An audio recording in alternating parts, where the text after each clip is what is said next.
Hi, my name is Carol Skinger, and I have voted here in my voting place at Fox Chapel outside of Pittsburgh, Pennsylvania, a number of times. I've also voted in the city of Pittsburgh many times, and our job or school took us to other states where I've also voted in the past, in Massachusetts and Vermont and California.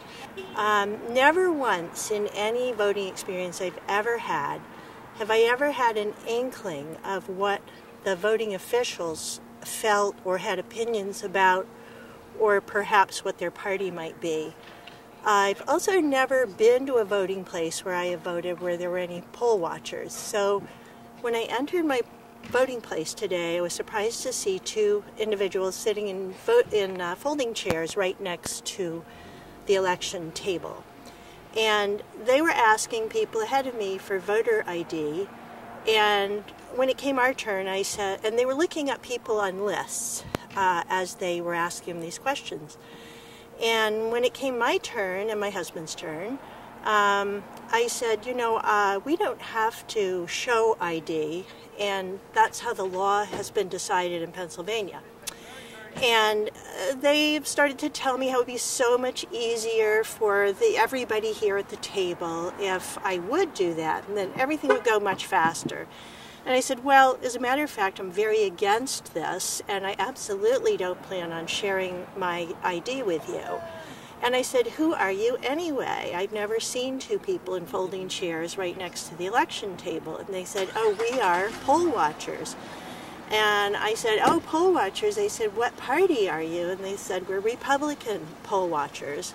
Actually, this morning what happened was there was two Republican poll watchers here at the 3rd Ward 1st District and the 3rd Ward 2nd District polls of the Borough of Homestead. The gentleman poll watcher was stopping people in the hallway here, asking them for voter ID, asking them for ID, and making them feel very uncomfortable, and asking the questions who they were voting for. He was asked to cease and desist by Joyce Stipe, the committee woman, and myself, Drew Borsick, and also by the constables here at the polling place. He stopped for a while, but then they continued on. So therefore, I made a phone call to election court this morning, informed them, and they sent the deputy sheriffs from Allegheny County out to have them cease and desist and not to bother voters. As a poll watcher, they can sit in there and observe, but not to try to obstruct any of the voters. And then I moved on to the election official, and again, like I said, I have never had an inkling of what an election official has had opinions about in the past. But I got the same story. Did I have my ID? And I knew that they were allowed to ask that. In fact, I think they have to ask that. And I said the same thing, that I am not going to show my ID. The law states that we don't have to, and I'm against that. So we did the regular things, finding our names and signing it so we could go and vote. But meanwhile, two other election officials, having heard all this, came over to describe how much easier everything would be if we would just get our voter IDs out. Also, they're hard of hearing. It would make it easier because they're hard of hearing. Also, and finally, when I kept saying no, no, no to all of these queries, they said, well, I guess if you ever go to fly on a plane, you wouldn't get on the plane because you wouldn't pull out your ID. I said, completely unrelated. The courts have ruled that IDs were not necessary this election year unless it was your first time voting and no one knew you. But it will be seems to be the new happening here in Pennsylvania for the coming elections. But there was no need for it today, and no need to do that. We always help, no matter what party the voters are from, to try to find out where they were last registered and point them in the right direction. Now, I haven't even voted yet, and I've already figured out who at the table might be a Republican. These are my election officials. Who's not saying anything might not be. These are not things I should be thinking about, and it's not conversations we should be having. I do feel very strongly there are things wrong with voting in our state and in our country.